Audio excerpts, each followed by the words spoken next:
ఏ దారెదురైనా ఎటు వెళుతుందో అడిగాన ఏం తోచని పరుగై ప్రవహిస్తూ పోతున్నా ఏం చూస్తూ ఉన్నానే వెతికానా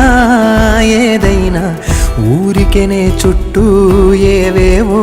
కనిపిస్తూ ఉన్నా కదలని ఓ శిలనే అయినా త్రుటిలో కరిగే కలనే అయినా ఏం తేడా ఉందట నువ్వెవరంటూ అడిగితే నన్నెవరైనా ఇల్లాగే కడదాకా ఓ ప్రశ్నే ఉంటానంటున్నా ఏదో ఒక బదులై నన్ను చెరబొద్దని కాలాన్ని